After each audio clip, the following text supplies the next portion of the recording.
بسم اللہ الرحمن الرحیم۔ حضرت علی رضی اللہ تعالیٰ عنہ نے فرمایا، عورتیں آٹا گوندتے وقت ایک غلطی کبھی نہ کریں، گھر میں پیسوں کا ڈھیر لگ جائے گا۔ دوستو، آج کی ہماری یہ ویڈیو آپ سبھی کے لیے بہت ہی زیادہ خاص ہے، اور خاص کر کے عورتیں اس ویڈیو کو آگے تک ضرور دیکھیں، کیونکہ دوستو آج کی اس ویڈیو میں آپ کو ایک ایسا خاص عمل بتایا گیا ہے جس کو ہماری بہنیں آٹا گوندتے وقت کریں گی تو اس کے گھر میں کبھی بھی رزق کی کمی نہیں ہوگی۔ اللہ ایسی عورت کی ہر دعا کو قبول فرمائے گا۔ اور ساتھ میں ہم آپ کو یہ بھی بتانے والے ہیں کہ رات کی بچی ہوئی روٹی پھینکنے سے گھر میں کون سا عذاب آتا ہے، اور بچی ہوئی روٹیوں کو کھانے سے گھر میں کون سی برکت آتی ہے۔ دوستو، ایک مرتبہ ایک عورت حضرت علی رضی اللہ تعالیٰ عنہ کی بارگاہ میں حاضر ہوئی اور دست ادب کو جوڑ کر گر گرا کر عرض کرنے لگی، یا حضرت، میری دعائیں اللہ کی بارگاہ میں قبول نہیں ہوتی، نہ ہی میرے پاس اتنا وقت اور طاقت ہے کہ میں ساری رات بیٹھ کر اللہ کی عبادت کر سکوں۔ مجھے آپ کوئی ایسا آسان سا عمل بتائیں جس کو کرنے سے اللہ کی بارگاہ میں میری دعائیں پوری ہو جائیں۔ بس اتنا سننا تھا۔ حضرت علی رضی اللہ تعالیٰ عنہ نے فرمایا، اے عورت، تم اپنے گھر میں جو بھی کام کرو تو اللہ کو یاد کر کے پوری سچائی کے ساتھ کیا کرو۔ جب بھی کسی سے گفتگو کرو تو محبت و احترام سے کیا کرو۔ تمہارا یہی عمل بھی ایک عجیب عبادت ہے۔ اور اس کے ساتھ ساتھ تم جب بھی آٹا گوندنے بیٹھو تو ایک مرتبہ بسم اللہ شریف پڑھ کر اللہ سے یہ کہو کہ اے اللہ، تو نے اپنی اس بندی کو یاد کیا، تو نے مجھ تک رزق پہنچایا اور رزق پکانے کی طاقت تو نے مجھے عطا کی۔ اے اللہ، اپنے محبوب کے صدقے سے میری دعاؤں کو قبول فرما۔ اے عورت، یاد رکھنا، جب اللہ کا رزق انسان اپنے لیے یا اپنے گھر والوں کے لیے بناتا ہے تو اس وقت اللہ سے مانگی گئی دعا کو اللہ کبھی بھی رد نہیں کرتا۔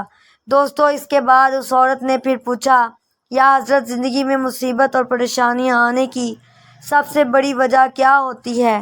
تو یہ سن کر حضرت علی رضی اللہ تعالیٰ عنہ نے پھر فرمایا، اے عورت، یاد رکھنا، اچانک سے عذاب آنے کی سب سے بڑی وجہ اللہ کے رزق کی بد دعا ہی ہے۔ یہ سن کر وہ عورت حیرت سے پوچھنے لگی، یا علی، رزق کی بد دعا وہ کیسے؟ تو یہ سن کر حضرت علی رضی اللہ تعالیٰ عنہ نے فرمایا، اے عورت، جب انسان بچے ہوئے کھانے کو زمین پر پھینک دیتا ہے اور اس کے بعد وہ اللہ کا رزق زمین میں پیروں تلے کچلا جاتا ہے تو اس وقت وہ رزق اللہ سے فریاد کرتا ہے کہ اے اللہ، تو نے مجھے انسان کے لیے پیدا تو کیا، لیکن انسان میری قدر سے بے واقف ہو کر مجھے پیروں تلے کچل رہا ہے۔ اس لیے اے عورت، یاد رکھنا، جب بھی کھانا کھاؤ تو دسترخوان پر بچی ہوئی روٹیاں بھی کھا لیا کرو، پھر اتنا ہی کھانا اٹھایا کرو جس کو تم آخر تک ختم کر سکو، کیونکہ میں نے اللہ کے رسول حضور صلی اللہ علیہ وسلم سے سنا ہے کہ دسترخوان پر گری ہوئی روٹی جب انسان کھاتا ہے تو وہ روٹی انسان کے لیے شفا بن جاتی ہے، لیکن اگر چلتے وقت یہ نہ دیکھا جائے کہ زمین پر روٹی پڑی ہوئی ہے اور وہ کچلی جا رہی ہے تو پھر وہ روٹی اس کے لیے بد دعا ہی کرتی ہے۔ اس لیے اے عورت، جب بھی زمین پر گری ہوئی روٹی دیکھو تو اللہ کا نام لے کر اس روٹی کو اٹھا لو، اور پھر اس روٹی کو کسی ایسی جگہ رکھ دو جہاں وہ پیروں تلے کچلی نہ جائے اور دوسری اللہ کی مخلوقات اسے آرام سے کھا سکے۔ اے عورت، اس عمل سے اللہ کا ذکر تمہارے لیے دعا کرے گا، اور اس کی دعائیں اللہ تعالیٰ کبھی رد نہیں کرتا۔ دوستو، اسی طرح ایک مرتبہ ایک شخص اپنے گھر سے رات کی بچی ہوئی روٹیوں کو باہر پھینک رہا تھا۔ اسی وقت حضرت علی رضی اللہ تعالیٰ عنہ نے اس شخص کو دیکھ لیا تو آپ اس شخص کے قریب گئے اور فرمانے لگے کہ اے شخص، یاد رکھنا، رات کی بچی ہوئی روٹی پر اللہ کا نور برستا ہے، رات کی بچی ہوئی روٹی میں برکت اور خوشحالی کی ضمانت ہوتی ہے۔ یہ سن کر وہ شخص عرض کرنے لگا کہ یا علی، وہ کیسے؟ تو آپ نے فرمایا، اے شخص، جب انسان اپنے سامنے کھانے کے لیے روٹی رکھتا ہے تو وہ روٹی خوشی سے اللہ کے درمیان میں فریاد کرتی ہے کہ اے اللہ، تو نے مجھے پیدا کیا اور آج تیرا بندہ جسے تو نے اشرف المخلوقات وہ مجھے کھا رہا ہے۔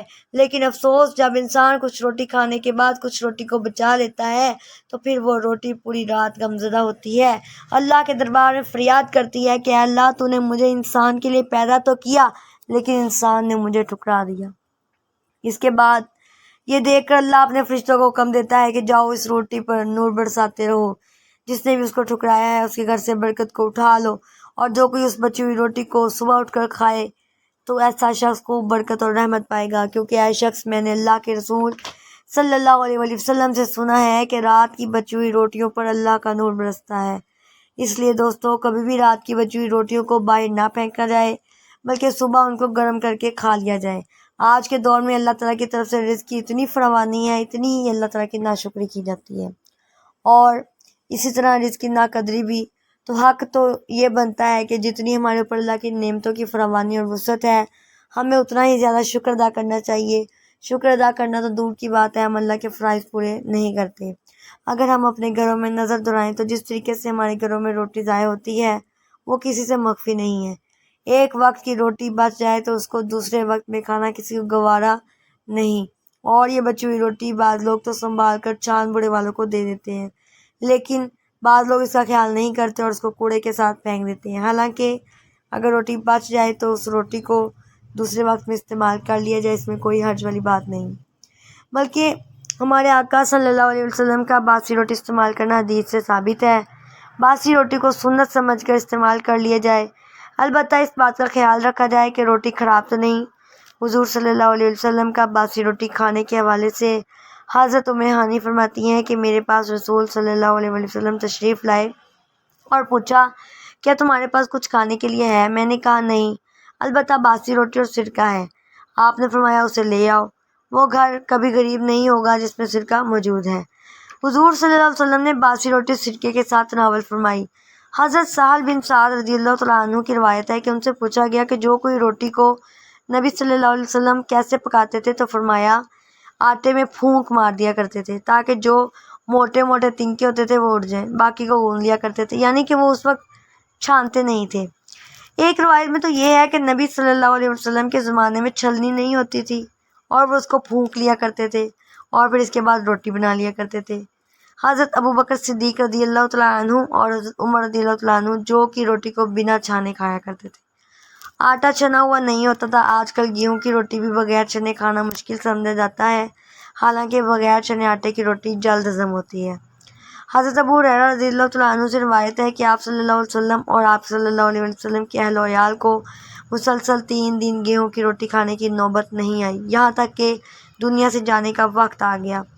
آقا صلی اللہ علیہ وسلم کے گھر میں کبھی ایسا نہ ہوا کہ 3 دن یعنی 3 روز کھانا ہو، فاقہ ہوتا تھا۔ بہرحال آج کل کے رواج میں آٹا چھنا ہوا ہوتا ہے، تو ہم کم سے کم اتنا ضرور کر لیں کہ گیہوں کی روٹی تو ہم کھاتے ہیں، الحمدللہ یہ بھی کھائیں، لیکن ساتھ جو کی بھی شروع کر دیں تاکہ سنت کا ثواب ہمیں مل جائے۔ یہ تھی آج کی ہماری معلوماتی ویڈیو اگر پسند ہے تو لائک اور شیئر ضرور کیجیے گا، ہمارے چینل کو سبسکرائب کیجیے گا۔ اللہ تعالیٰ ہم سب کا حامی ناصر ہو، اور ویڈیو کو زیادہ سے زیادہ دوستوں میں شیئر کریں۔ ملتے ہیں نیکسٹ ویڈیو میں، تب تک کے لیے اللہ حافظ۔